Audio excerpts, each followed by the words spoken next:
And here we have A breakfast. So ഈ ഒരു video ഞാൻ ചെയ്തത് തന്നെ ഇന്നതൊരു വ്ളോഗായിട്ടാണ്.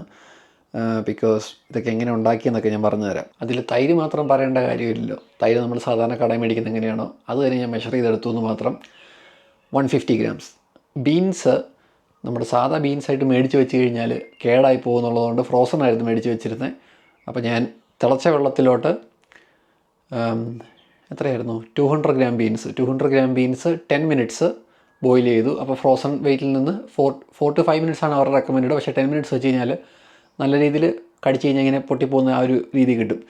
അപ്പം അങ്ങനെയാണ് ഞാൻ അത് കുക്ക് ചെയ്തത്. പിന്നെ മുട്ട ഞാൻ ഇന്നലെ കുക്ക് ചെയ്ത് വെച്ചിരുന്നതാണ്. കാരണം ഇന്ന് വെച്ച് കഴിഞ്ഞാൽ എനിക്ക് ഒത്തിരി ടൈം എനിക്ക് പിന്നെയും വെയിറ്റ് ചെയ്യണം ആ ഹാർഡ് ബോയിൽഡ് ആ ഒരു ഇത് കിട്ടാൻ വേണ്ടി. അപ്പോൾ ഞാൻ ചെയ്തത് തിളച്ച വെള്ളത്തിൽ 15 minutes ഞാൻ ബോയിൽ ചെയ്യാൻ വെച്ചു. അതിനകത്ത് ഞാൻ സോൾട്ട് ഇട്ടിട്ടുണ്ടായിരുന്നു. അപ്പോൾ ഇച്ചിരി കൂടെ ഹാർഡൻ പ്രോസസ്സ് എളുപ്പമാവുമെന്നാണ് ഇട്ടിരിക്കുന്നത്. ഞാൻ സ്ഥിരം അങ്ങനെയാണ് യൂസ് ടു ആയിട്ടിരിക്കുന്നത്. അപ്പം മുട്ട പുഴുങ്ങാൻ നേരം ഉപ്പ് ഇട്ട് അങ്ങനെ പുഴുങ്ങാൻ 15 minutes ഹൈ ഫ്ലെയിമിൽ വെച്ചു. അത് കഴിഞ്ഞ് ഞാൻ ഓഫാക്കി വെച്ചിരുന്നു. സാധാരണഗതിയിൽ അപ്പം തന്നെ നമുക്ക് യൂസ് ചെയ്യണമെന്നുള്ളതാണെങ്കിൽ തണുത്ത വെള്ളത്തിലോ അല്ലെങ്കിൽ പച്ചവെള്ളം ഒഴിച്ചൊരു 20 minutes കൂടെ വെച്ച് കഴിഞ്ഞാൽ സംഭവം സെറ്റാകും. പക്ഷേ ഞാനിപ്പോൾ ചെയ്തിരുന്നത് 15 minutes ബോയിൽ ചെയ്ത് കഴിഞ്ഞിട്ട് ഓഫാക്കി വെച്ചേക്കുമായിരുന്നു. അപ്പോൾ ഇന്നലെ രാത്രി ഫുൾ ഇങ്ങനെ തന്നെ ഇരിക്കുമായിരുന്നു. അപ്പോൾ ഇന്ന് രാവിലെ ആയപ്പോഴത്തേക്കും നമ്മളെടുത്തതാണ് ആ മുട്ട കാണുന്നത്. So 1 whole egg and 2 egg whites as well. ഈ തുണിയൊക്കെ ഇന്നലെ അലക്കിയിട്ടതാണ്. ഇന്നലെ തന്നെ വിരിച്ചിടേണ്ടതായിരുന്നു. പിന്നെ ഇന്നലെ രാത്രിയല്ല ഒരു വൈകുന്നേരമൊക്കെ ആയപ്പോഴത്തേക്ക് ഒരു മഴയുടെ ഒരു സാധ്യതകളൊക്കെ കണ്ടു. അതുകൊണ്ട് ഇന്നലെ വിരിച്ചിട്ടില്ല. പിന്നെ ഇവിടുത്തെ ക്ലൈമറ്റ് ഏറെക്കുറെ പറഞ്ഞാൽ പെട്ടെന്ന് മാറി മാറി വരുന്നൊരു ക്ലൈമറ്റാണ്. അത് പെട്ടെന്ന് ഇപ്പം ഇപ്പോൾ ഒരു 2 മിനിറ്റിനുള്ളിൽ പെട്ടെന്ന് വേണേൽ മഴയാകാം. ഈ വെയിലൊന്നും നോക്കുകയേ വേണ്ട, എത്രയും പെട്ടെന്ന് മഴയാകാം. അതുപോലെ തന്നെ പെട്ടെന്ന് തന്നെ വേണമെങ്കിൽ തണുപ്പാകാം, പെട്ടെന്ന് വേണമെങ്കിൽ ഒത്തിരി കാറ്റാകാം. Very unpredictable. പിന്നെ വിൻ്ററൊക്കെ ആകുന്ന സമയത്ത് വെട്ടമൊന്നും ഇല്ലാത്തതുകൊണ്ട് ഇങ്ങനെ പുറത്തൊന്നും ഇടാൻ പറ്റത്തില്ല. നേരെ കൂടുതലും നമ്മൾ ഹീറ്ററിൻ്റെ ചോട്ടിലൊക്കെ ഇട്ട് അങ്ങനെയാണ് തുണി ഉണക്കാറുള്ളത്. അപ്പം നമുക്കിന്ന് വർക്കൗട്ട് ബി ആണുള്ളത്. വർക്കൗട്ട് ബിയിൽ ഞാൻ ചെയ്യാൻ പോകുന്ന ഒന്ന് ഞാൻ പറഞ്ഞല്ലോ, സ്ക്വാട്സിന് പകരം ഞാൻ ഫ്രണ്ട് സ്ക്വാട്ടായിരിക്കും ചെയ്യുന്നത്. രണ്ടാമത്തെ കാര്യമെന്ന് പറയുന്നത് ഡെഡ് ലിഫ്റ്റ്. ഞാൻ ഫുൾ ഡെഡ് ലിഫ്റ്റ് അല്ല ചെയ്യാൻ പോകുന്നത്. കാരണം എൻ്റെ ഹൈറ്റിൽ ഞാനിപ്പോൾ അത്രയും ഡെഡ് ലിഫ്റ്റ് ചെയ്യാൻ പോയി കഴിഞ്ഞാൽ ഓൾറെഡി നമ്മൾ ലെഗ്സിന് യൂസ് ചെയ്യുന്ന മസിൽസ് കൂടാതെ ഞാൻ ഇത്രയും താഴോട്ട് പോകുമ്പോഴത്തേക്കും എനിക്ക് ഹാംസ്ട്രിങ് ഗ്ലൂട്ട്സും എനിക്ക് ഒത്തിരി ആക്ടിവേറ്റ് ചെയ്യണം എൻ്റെ ഹൈറ്റിൽ. പക്ഷേ നിങ്ങൾ ബിഗിനർ സ്റ്റേജിൽ വരുന്നവർക്ക് അത് കുഴപ്പമില്ല, നിങ്ങൾ അങ്ങനെ തന്നെ ചെയ്ത് പഠിക്കുക. പിന്നെ ഞാനിപ്പം ചെയ്യാൻ ഉദ്ദേശിക്കുന്നത് കൂടുതലും ഡെഡ് ലിഫ്റ്റിൽ ബാക്ക് ആക്ടിവേറ്റ് ചെയ്യാൻ തന്നെയാണ് നോക്കുന്നത്, ലോവർ ബോഡി അധികം യൂസ് ആക്കാതെ. അപ്പോൾ അതുകൊണ്ട് ഞാൻ റാക്ക് പുള്ളായിരിക്കും ചെയ്യുന്നത്. ഡെഡ് ലിഫ്റ്റ് തന്നെ ഫോമാണ്, ഒരു രീതി പറയുകയാണെങ്കിൽ ഹാഫ് ഡെഡ് ലിഫ്റ്റാണത്. അപ്പം റാക്ക് പുള്ള് ചെയ്യുന്നു. പിന്നെന്താ ഫ്രണ്ട് സ്ക്വാട്ട് ചെയ്യുന്നുണ്ട്. അപ്പം മാക്സിമം ലെഗ് ഇന്ന് ആക്ടിവേറ്റ് ആകുന്നുണ്ട്. കഴിഞ്ഞ ദിവസം സ്ക്വാട്ടിൽ നിന്ന് എൻ്റെ ഹാംസ്ട്രിങ്ങും ഗ്ലൂട്ട്സും ഇപ്പോഴും ടൈറ്റാണ്. പിന്നെ എന്നാ നമ്മൾ ഓവർഹെഡ് പ്രസ് ചെയ്യണം. ഒരു വർക്കൗട്ടും കൂടെ, front squat, overhead press, rack pull, പിന്നെ ആക്സസറി ലിഫ്റ്റ് ഏതൊക്കെയാണെന്ന് ഞാൻ മറന്നുപോയി. എനിക്ക് തോന്നുന്നു ചെസ്റ്റിൻ്റെ ആക്സസറി ലിഫ്റ്റ് കടന്നിരുന്നത് മറ്റേ ഡിപ്സും, അതുപോലെ ഡിപ്സ് ചെയ്യാൻ വേണ്ടി വെയിറ്റ് ഡിപ്സ് ചെയ്യണം. അപ്പോൾ വെയിറ്റ് ഡിപ്സിന് വേണ്ടിയുള്ള സാധനം എനിക്കിനി മേടിക്കണം. എൻ്റെ പണ്ടുണ്ടായിരുന്നു, പക്ഷേ അത് പൊട്ടിപ്പോയി. അതുകൊണ്ട് വേറെ ഒരെണ്ണം മേടിക്കണം ഇനി. മറ്റേ വെയിറ്റ് തൂക്കിയിടുന്ന സാധനമില്ലേ, ആ ചെങ്ങലയുള്ള, അത് മേടിക്കണം. ബ്രേക്ക്ഫാസ്റ്റ് കഴിഞ്ഞുള്ള സ്നാക്സാണ് ഈ കാണുന്നത്. 200 gram ആപ്പിളുണ്ട്, 100 gram ക്യുക്കമ്പറുണ്ട്. ഇവിടെ നമുക്ക് ബോയിൽ ചെയ്ത് വെച്ചിരുന്ന 2 egg white ഞാൻ ചൂടാക്കിയിട്ടുണ്ട്, മൈക്രോവേവ് ചെയ്തെടുത്തു. ഇവിടെ ബീട്രൂട്ട് ഇങ്ങനെ കുക്ക്ഡായിട്ട് ഇങ്ങനെ പാക്കറ്റിൽ കിട്ടും. അപ്പോൾ നമ്മൾ ഇതിൽ നിന്ന് ഒരു പീസ് എടുക്കും. ഒരു പീസ് എന്ന് പറയുമ്പോൾ അപ്രോക്സിമേറ്റ്ലി 54 grams അല്ലെങ്കിൽ 60 grams ആ റേഞ്ചാണ് വരുന്നത്. അതുകൊണ്ട് ഇത് ഞാൻ മെഷർ ചെയ്യാറില്ല, ഇത് ഞാൻ ഒരു പീസിങ് എടുക്കാറാണ് പതിവ്. ബീട്രൂട്ട് ചൂടായിട്ടുണ്ട്. ഇനിയിപ്പോൾ ഉള്ളത് നമ്മുടെ ബ്രോക്കോളി. തിളച്ച വെള്ളമാണ്, ഞാൻ അതിലോട്ട് ഇപ്പോൾ ബ്രോക്കോളി ഇട്ടു. ഇത് 10 minutes അതിനകത്ത് ഹൈ ഫ്ലെയിമിൽ. അതവിടെ റെഡിയാകുമ്പം ഇവിടെ നമ്മൾ റൈസ് റെഡിയാക്കുവാണ്.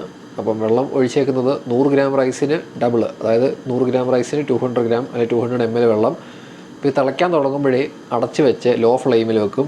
12 minutes നേരം അങ്ങനെ ലോ ഫ്ലെയിമിൽ കുക്ക് ചെയ്യും. 12 minutes കഴിയാൻ നേരം തീ ഓഫ് ചെയ്ത് വെക്കും. എന്നിട്ട് തുറക്കാതെ 15 അല്ലെങ്കിൽ 20 minutes വെച്ച് കഴിഞ്ഞാൽ സാധനം റെഡിയാണ്. എക്സ്ട്രാ വെള്ളമൊന്നും ഊറ്റിക്കളയാൻ കാണത്തില്ല, കറക്റ്റ് റൈസ് മാത്രമായിട്ട് കിട്ടും. സാൽമൺ 200 gram മെഷർ ചെയ്തെടുത്തിട്ടുണ്ട്. ഇതിന് ഇവിടെ കിട്ടുന്നതിൽ ഈ പുറത്തെ ഈ സ്കിന്നിൻ്റെ ഇതുണ്ടല്ലോ, നമ്മൾ ചിറക്, ചെതുമ്പൽ അങ്ങനെയൊക്കെ പറയത്തില്ലേ, ചെതുമ്പലെല്ലാം എടുത്ത് കളയണം.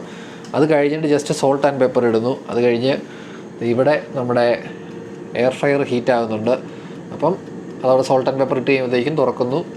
200 ഡിഗ്രി സെൽഷ്യസ് 12 മിനിറ്റ്. തിരിച്ച് ഇടുകയൊന്നും വേണ്ട, 12 മിനിറ്റ് അങ്ങനെ തന്നെ വെച്ച് കഴിഞ്ഞാൽ കറക്റ്റ് ആ സമയത്തേക്ക് നമുക്ക് വേണ്ട വേവിൽ റെഡി ആയിരിക്കും. റൈസ് എക്സ്ട്രാ വെള്ളമൊന്നുമില്ല, കറക്റ്റ് വേണ്ട വേവിൽ അരി മാത്രമായിട്ട് വന്നിട്ടുണ്ട്. അപ്പോൾ റൈസ് റെഡിയായി. ഈ സമയം നമ്മുടെ ഫിഷും റെഡിയായിട്ടുണ്ട്. പാത്രത്തിലാക്കിയിട്ട് ഞാൻ കാണിക്കാം. 12 മിനിറ്റ്സ് വെച്ച് റെഡിയായിരിക്കുന്ന സാൽമൺ, റൈസ്, ബീട്രൂട്ട്, ബ്രോക്കോളി. ഇനി ഇതിനകത്ത് തൈരും കൂടി ഇടണം.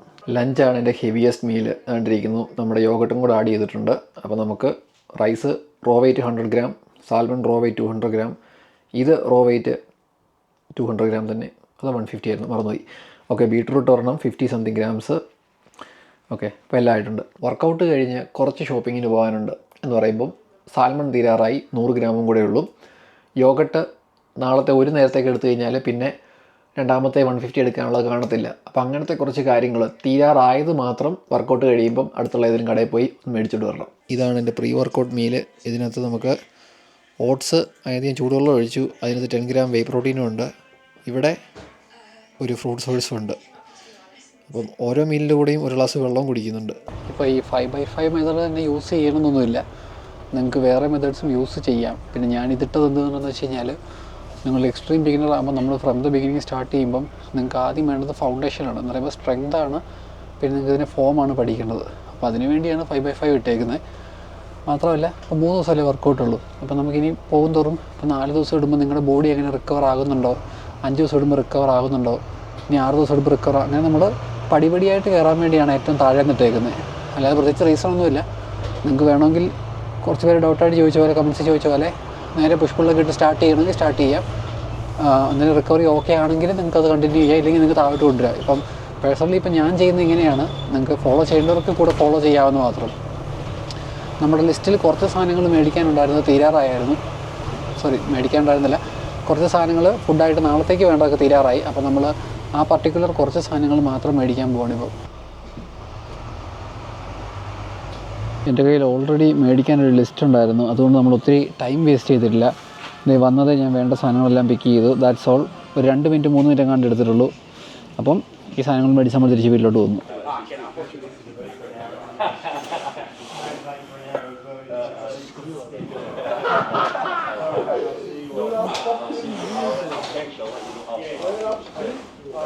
Cheers, mate.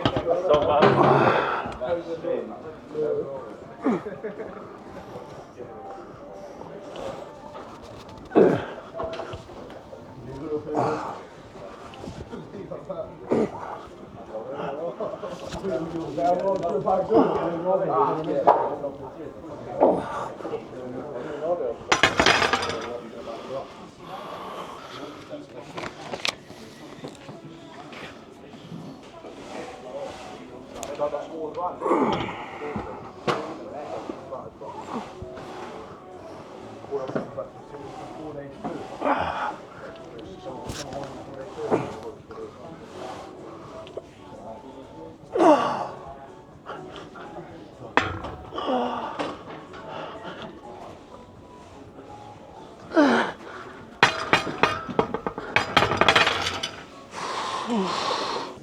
ഫ്രണ്ട് സ്ക്വാട്ട് നമ്മൾ 80 കിലോയുടെ 3 വർക്കിംഗ് സെറ്റാണ് ചെയ്തത്. 80 കിലോയ്ക്ക് മുകളിൽ വേണം എനിക്ക് ചെയ്യാം, പക്ഷേ എനിക്ക് ആ ഒരു കണ്ടിന്യൂറ്റി കിട്ടണം. അതായത് ഇപ്രാവശ്യം 380 ചെയ്തെങ്കിൽ അടുത്ത പ്രാവശ്യം 381.5 അങ്ങനെ ചെയ്യാനാണ് പ്ലാൻ. നോക്കാം. പിന്നാണ് ഞാനിപ്പം ഒരു 5 മിനിറ്റ് റെസ്റ്റ് ടൈം ഇട്ടേക്കുവാണ്. അടുത്ത ഓവർ ഹെഡ് പ്രസ്സാണ്. വീഡിയോ ഒത്തിരി ലെങ്തി ആക്കാതിരിക്കാൻ വേണ്ടിയാണ് ഞാൻ ഫുള്ള് വർക്കൗട്ട് ചെയ്യുന്നത് ഷൂട്ട് ചെയ്യാതെ. മാത്രമല്ല ഞാൻ ട്രൈപോഡും എടുത്തിട്ടില്ല, സോ ഒരു ബെറ്റർ ആംഗിൾ കിട്ടത്തില്ല.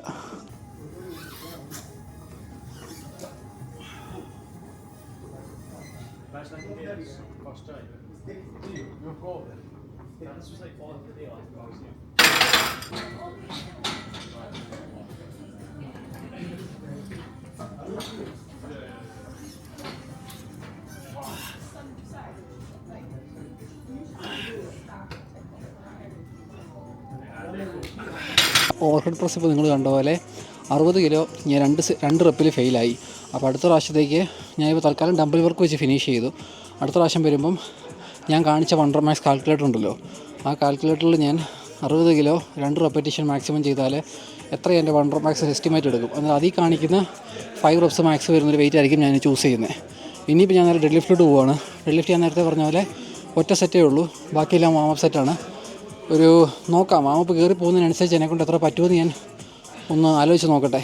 അറൗണ്ട് 140 160 ആയിരിക്കണം 5 റെപ്സ് ഇപ്പോൾ പറ്റുന്നത്. പണ്ട് 220 ആയിരുന്നു വണ്ടർ മാക്സ്, ഇപ്പോൾ അത്രയും പുഷ് ചെയ്യാൻ പറ്റുമെന്ന് എനിക്ക് തോന്നുന്നില്ല.